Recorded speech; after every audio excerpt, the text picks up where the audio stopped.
buat sedikit perkongsian pada pagi ini mengenai juzuk yang ke-8. Okay. Alhamdulillah pada semalam juzuk yang ke-7 kita baru saja memasuki surah Al-An'am. Okay. Di mana saya telah menceritakan bahawa surah Al-An'am ini adalah surah yang pertama. Kalau kita ikut daripada deretan surah Al-Baqarah, dia adalah surah pertama yang diturunkan Makkiyah. Jadi daripada awal Al-Baqarah, Ali Imran, An-Nisa, Al-Ma'idah semuanya adalah surah Madaniyah. Okay. Bila sampai surah Al-An'am adalah surah pertama dari Makkiyah dan ia adalah surah di antara surah Makkiyah terpanjang. Selepas surah Al-A'raf. Okay. Jadi sedikit perkongsian pada hari ini sebelum menutup tirai surah Al-An'am. Dan kita dapati pembaca yang kedua yang tadi ada membacakan ayat di mana penamaan surah itu diambil daripada ayat 136 hingga 139 daripada ayat tersebut. Okay, di mana kita dapati, saya ingin menambahkan 2 poin di sini. Allah Subhanahu Wa Taala menjelaskan bahawa Allah Subhanahu Wa Taala yang pencipta kepada Al-An'am, khususnya binatang-binatang ternakan ini, unta, lembu, kambing, dan maka Allah lah berhak untuk menentukan mana yang nak kena disembelih, mana yang tak kena disembelih, mana yang halal, mana yang haram. Dan manusia itu tidak boleh mengikut sesuka hati mereka seperti apa yang dilakukan oleh golongan yang mensyirikkan Allah, di mana mereka mengatakan korban ni untuk Tuhan-Tuhan aku, yang korban ini pula untuk Allah, macam gitu. Jadi Allah Subhanahu Wa Taala memberi penekanan bahawa segala kenikmatan itu datangnya daripada Allah Subhanahu Wa Taala. Satu perkara lagi, antara keunikan yang dikongsikan mengapa Allah Subhanahu Wa Taala memilih Al-An'am ini sebagai tema surah ini. Jadi kita dapati bahawa surah ini ingin menjelaskan tentang banyaknya nikmat itu yang datang daripada Allah Subhanahu Wa Taala. Maka wahai manusia, kalau kita tidak menggunakan akal dan hati yang telah Allah Subhanahu Wa Taala berikan untuk melihat kebenaran, untuk mencari kebenaran, untuk mencari Allah Subhanahu Wa Taala, maka samalah kita dengan binatang-binatang ternakan. Bila lapar makan, bila ngantuk tidur, bila datang keinginan bersama dengan pasangan ni. Maka itu saja. Maka kalau manusia begitulah matlamat hidupnya, maka samalah mereka dengan binatang-binatang ternakan. Namun Allah Subhanahu Wa Taala menjelaskan di mana Allah Subhanahu Wa Taala telah memberikan akal fikiran yang untuk kita menggunakannya agar mencari ayat-ayat Allah, mencari kebesaran Allah di atas muka bumi ini yang telah Allah ciptakan pada Al-An'am, pada nikmat-nikmat yang sangat luas. Jadi disebut dalam surah Al-An'am ni banyak nikmat-nikmat yang telah Allah berikan, tak lain tak bukan agar kita ini dapat merasai kebesaran Allah Subhanahu Wa Taala dengan menggunakan akal dan hati kita. Baik. Selanjutnya kita masuk di sini. Okay, nombor 1. Amaran kepada kafir Quraisy yang terus-menerus menyerang dan menidakkan bimbingan Nabi Muhammad sallallahu alaihi wasallam. Jadi surah Al-An'am ini sudah tak kerana dia Al-Makkiyah, turun di Makkah, jadi dia memfokuskan kepada mereka yang menyembah selain daripada Allah. Tidak seperti surah-surah yang sebelumnya yang memfokuskan kepada Bani Israel. Seterusnya yang kedua, Allah Subhanahu Wa Taala merakamkan bahawa jalan yang lurus hanyalah dengan berpandukan Al-Quran dan berhentilah memberi alasan. Maka seperti mana yang kita tahu di antara ciri-ciri ayat Makkiyah adalah penekanan kepada tauhid kepada Allah, penekanan kepada beriman kepada para anbiya dan rasul dengan apa yang mereka bawa serta mesej akhirat, beriman pada hari akhirat.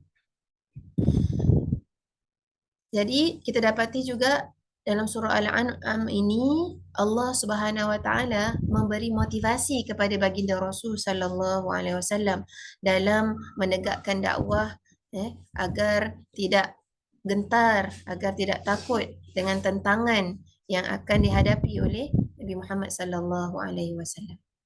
Okey. Dan kita akan dapati keistimewaan surah ini paling banyak ini adalah surah yang paling banyak mengandungi kalimat qul huwa. Okey. Iaitu sepertinya macam surah Al-Ikhlas kan, qul huwallahu ahad. Okey, kerana dalam surah Al-An'am ni memang hanya cerita tentang Allah Subhanahu Wa Taala dan kebesaran serta nikmat Allah Subhanahu Wa Taala. Jadi kalimat huwa iaitu dia yang merujuk kepada Allah paling banyak dalam surah Al-An'am ini. Yang terakhir, sebagai penutup surah Al-An'am ini, kita akan dapati doa iftitah yang kita selalu baca dalam solat kita, terdapat pada ayat 162 hingga 65. Inilah yang dibacakan oleh Rasulullah SAW. Qul inna salati wa nusuki wa mahyaya wa mamati lillahi rabbil alamin la syarika lahu wa bidzalika umirtu wa ana minal muslimin. Yang kita baca wa ana minal muslimin, tapi dalam ayat ni wa ana awwalul muslimin. Okey, alhamdulillah selesai kita pada suku pertama, juzuk yang ke-8. Kemudian kita akan dapati juzuk ke-8 ini juga masuk kepada surah yang baru, iaitu surah Al-A'raf. Okey. Apa makna Al-A'raf ni? Al-A'raf ni maknanya tempat tertinggi. Dekat peak dia, dekat atas tu tempat tinggilah, kan? Jadi siapa yang berada di atas tinggi, pasti dia nampak. Kita nampak rumah-rumah semuanya kecil-kecil bawah. Kita lagi nampak an overview dengan lebih baik lagi. Okey, penamaan surah ini anda akan dapati pada ayat 46 hingga 47 yang dibacakan oleh yang pertama juga, pembaca yang kedua, iaitu mengenai kisah sebilangan lelaki, ataupun bila cakap sebilangan manusia yang berada di antara syurga dan neraka. InsyaAllah ni Allah SWT ceritakan, ni nak tunjukkan luasnya ilmu Allah ceritakan. Nanti di antara syurga dan neraka ini ada hijabun ni, wa bainahuma hijab. Di antara syurga dan neraka ni ada, kita panggil pendinding, penghadang. Okey, maknanya tak boleh nak intersect each other. Kemudian wa 'alal a'raf, maka dekat atas itu, dinding yang tinggi itu, ada rijalun ya'rifuna kullam bisimahum. Ada segolongan manusia yang berada di atas itu, dan mereka nampak penghuni syurga, mereka nampak penghuni neraka, dan mereka kenal siapa penghuni itu, insya-Allah. Okey, maka penghuni syurga tu memberi salam kepada mereka yang berada dekat tengah-tengah ni, di tengah tempat yang tinggi itu. Kemudian dia kata, bila kamu nak masuk? Nanti saya akan masuk. Macam itulah lebih kurang. Ya, Allah Subhanahu Wa Taala menunjukkan dialog yang berlaku di dalam syurga dan neraka. Okey. Maka apakah sebenarnya tema surah ini? Ini. Kita lihat kat sini. Allah Subhanahu Wa Taala suruh kita, bila tadi lepas surah Al-An'am, Allah SWT dah tunjukkan banyak kelebihan, kebesaran Allah. Maka sekarang ni please decide. Nak ke syurga ke nak ke neraka? Subhanallah, cantik flow-nya yang Allah SWT susunkan. Nyatakan pendirianmu. Kita nak ke syurga ataupun kita nak ke neraka? Kalau kita nak ke syurga, maka kita tahu kita harus berkorban, kita harus lakukanlah. Jadilah ciri-ciri mereka yang ahli syurga. Kalau ada yang decide nak ke neraka, Maka tahulah apa yang mereka nak lakukan untuk nak ke situ. Okay, janganlah kita berada di antara kedua-duanya. Tak boleh decide lah, tak tahulah. Jadi inilah yang dimaksudkan dengan a'raf. Okay, janganlah kita berada di atas pagar, tak tahu nak decide. Jadi bab syurga neraka ni tak boleh nak tengah-tengah. Tak ada di antaranya, tak ada. Dia sama ada ashabul yamin atau ashabul shimal saja. Okay. Maka kita lihat di sini ayat 1 hingga 10, peringatan agar kembali beriman kepada Allah. Lepas dah surah Al-An'am, okay, Allah SWT panggil lagi seru agar kembali beriman kepada Allah dan mengenang akibat buruk yang telah menimpa orang-orang yang terdahulu. Jadi disuruhnya mereka itu melihat apakah balasan daripada mengingkari perintah ajaran Nabi dan Rasul, dan apakah yang telah berlaku kepada umat-umat yang terdahulu. Seterusnya ayat 11 hingga 25. Kesungguhan iblis menyesatkan Nabi Adam alaihissalam dan Sayyidatina Hawa radhiyallahu an. Allah Subhanahu wa taala menyedarkan kita bahawa iblis adalah musuh nyata. Kenapa orang yang berada di A'raf itu harus buat keputusan? Kerana Allah SWT menjelaskan kalau anda tak buat keputusan, pastilah syaitan, iblis ni akan sentiasa mengambil kesempatan dan ingin anda ni kalau boleh biar tergelincir masuk ke neraka. Maka apabila kita tetap pendirian kita, insya-Allah dengan pendirian yang tetap itu, moga kita minta bantuan daripada Allah agar kita terus istiqamah di dalam jalan tersebut. Dan semoga kita terpelihara daripada gangguan syaitan. Jadi kita lihat dalam surah Al-An'am, di akhir surah Al-An'am kemudian masuk surah A'raf, Allah beritahu lagi, ingatkan kita bahawa syaitan dan iblis ini adalah musuh ketat kita. Seperti mana Allah Subhanahu Wa Taala menjadikan syurga itu tempat tarbiyahnya Nabi Adam dengan Sayyidatina Hawa sebelum mereka itu diturunkan sebagai khalifah di atas muka bumi ini.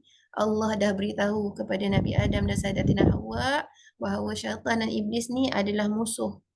Maka hendaklah engkau jadikan ni musuh. Baik, yang ketiga, ayat 26 hingga 53, Allah Subhanahu Wa Taala menceritakan pertembungan antara golongan yang patuh dengan golongan yang ingkar akan sentiasa berlaku hinggalah hari akhirat.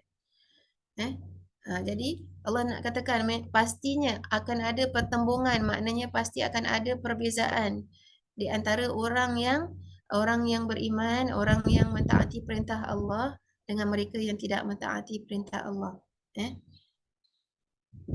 Pastinya akan ada pertembungan di situ.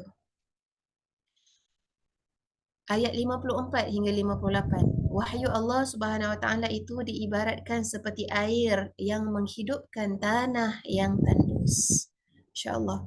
Jadi apa yang kita perlukan ni untuk maknanya mereka yang contohnya masih belum kuat lagi hatinya untuk maknanya asyik terpedaya dengan godaan syaitan, senang terpedaya dengan hasutan nafsu dan sebagainya, maka Allah Subhanahu Wa Taala di awal surah A'raf ni Allah Subhanahu Wa Taala menjelaskan bahawa Al-Quran itu adalah sebaik-baik alat untuk kita jadikan dia membuatkan kita kuat pendirian. Maknanya walaupun kita tak faham tapi kita rajin baca Al-Quran, yakinlah bahawa Quran itu akan memberi rahmah, memberi panduan untuk kita untuk terus kita menuju kepada kebaikan. Maka pada ayat 54 hingga 58 ini menguatkan lagi. Contohnya hati kita ni ketandusan. Maka macam mana air dia? Apakah airnya? Adalah Al-Quran. Dan yang terakhir, ayat seterusnya Allah SWT memaparkan kemusnahan kaum yang terdahulu. Okay. Jadi kita akan dapati untuk kaum musyrikin Mekah, kita akan dapati banyak contoh-contoh yang dibawakan ayat-ayat Makkiyah itu adalah daripada kaum 'Ad, kaum Thamud. Kerana para ulama mengatakan itulah kaum yang terdekat dengan bumi Arab yang mereka tahu dan mereka maknanya mendengar cerita tu sampai kepada mereka, dan kaum 'Ad dan Thamud itu merupakan bangsa Arab, maknanya bangsa Arab purba. Okay, Alhamdulillah. InsyaAllah kita akan sambungkan kisah cerita surah Al-A'raf ini pada juzuk yang ke-9 esok. Moga kita bersama yang akan ditetapkan pendirian oleh Allah Subhanahu wa taala, ya muqallibal qulub tsabbit qulubana ala dinika wa ala ta'atik. سبحانك اللهم وبحمدك أشهد أن لا إله إلا أنت أستغفرك وأتوب إليك. سبحانك اللهم وبحمدك أشهد أن لا إله إلا أنت أستغفرك وأتوب إليك. سبحانك اللهم وبحمدك أشهد أن لا إله إلا أنت أستغفرك وأتوب إليك. بسم الله الرحمن الرحيم. والعصر إن الإنسان لفي خسر إلا الذين آمنوا وعملوا الصالحات وتواصوا بالحق وتواصوا بالصبر. السلام عليكم ورحمة الله تعالى وبركاته. Waalaikumsalam warahmatullahi wabarakatuh.